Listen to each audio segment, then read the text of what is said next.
Guten Tag and welcome back to Chefs Inc. News. It's good to be here, Antonio. Today we are tackling two major stories that are really defining the industry in late 2025. Right. First up, the great labor paradox. The paradox. A very good word for it. You know, the jobs are back on paper. Yeah. But in the kitchen, it is a very different and much more difficult story. Exactly. And after that, we'll dive into the flavor trends that are just simply everywhere. The fire of hot honey and the funk of fermentation. Wunderbar. A topic I love. But first, we must talk about our people. This situation in the kitchens right now, Sophia, this is schwert. It is very heavy. Let's break down why. From a data perspective, the recovery, it looks strong. Okay. The National Restaurant Association reports that we are finally back to pre-pandemic employment levels. However, that good news is hiding a much bigger problem. The same report shows a staggering 59% of operators are still struggling to fill their skilled chef and cook positions. Genau. This is it. Precisely. I live this every single day. We can hire a person, a body, to stand at a station. Right. But can they properly brunoise a shallot under pressure? Can they tell by smell and sight when a sauce is about to break? Do they have the feel for the food? Most of the time, the answer is 9. And that skills gap, it has a direct financial impact that goes way beyond just service quality. Yeah. It's creating a bidding war for the few experienced chefs that are available. We're tracking a 14% increase in the average salary for an executive chef. Wow. But from a business standpoint, simply increasing pay isn't a sustainable solution for the underlying issue. No, it is a bandage on a wound that needs deep stitches. The real problem, it's not just about the money. Right. The real problem is retention. The turnover in our industry, it is a revolving door, and it just feels like it's spinning faster and faster. How do we make good people want to stay and build a career with us? That is the multi-million-dollar question. Yeah. And it's forcing a strategic shift across the entire industry. The smartest operators are realizing the answer isn't just a bigger paycheck. It's about fundamentally changing the entire value proposition of the job itself. So what is actually working? In your analysis, what are the strategies that make a real difference? The biggest and most effective shift, it's a focus on structured onboarding and creating visible career paths. Okay. Operators are finally understanding that the first 90 days are absolutely critical. You cannot just throw a new hire into the chaos of a Saturday night service and expect them to thrive. It is a recipe for disaster. This is why at my restaurant we have started a mentorship program. A new cook is paired with a senior chef for their entire first month. Ooh, interesting. They learn our way, the right way. They feel supported, they have someone to ask questions, even the stupid questions. Right. It makes a world of difference for their confidence and their loyalty. That's a perfect example of investing in human capital, and it pays dividends.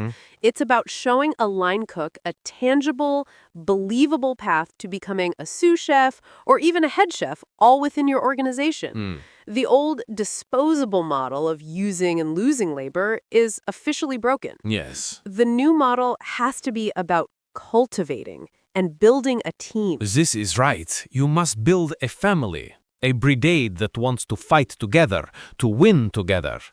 Okay, now let us shift from the heat of the pass to the exciting flavors on the plate. Yes, let's do that. It's a fascinating moment for flavor because yes. we're seeing two very different yet equally powerful trends explode at the very same time. Hot honey and fermentation. Yes. For me, this is like a rock band for the palate. You have the lead singer. This is hot honey. It is loud. It is exciting. It gets an immediate standing ovation. That perfect primal hit of sweet and spicy that everyone understands. I like that analogy, Antonio. And the data certainly backs up your lead singer. It's the #1 condiment trend right now. It's accessible for consumers, it's highly Instagrammable, and for operators, it provides an instant wow factor on everything from pizza to fried chicken to cocktails. But Hen, and this is where it gets interesting. Okay. You have the basis of the band. Oh, okay. This is fermentation. The kimchi, the miso, the gochujang. It is not loud, it is not flashy, but it provides the deep, resonant, funky groove that gives the whole dish its soul. And that trend is being driven by a powerful convergence of factors. On one hand, there's the growing consumer interest in wellness and gut health, which gives these foods a kind of health halo. And on the other, as we've discussed before, diners' palates are just becoming more sophisticated. They're actively seeking out those complex, umami-rich, and sour flavors they've experienced through global cuisines. Reverently, it shows craft. When you taste a bit of house-made kimchi or a vinaigrette made with a special 12-month aged white miso, you know that chef has patience. It is the complete antithesis of fast flavor.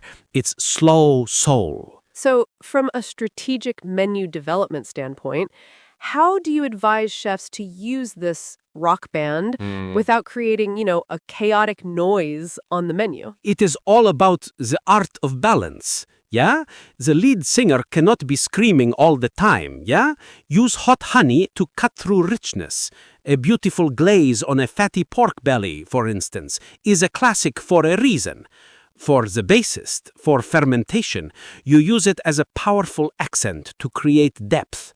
A dab of miso butter to finish a steak, a little gochujang in a marinade to add a savory note that lingers.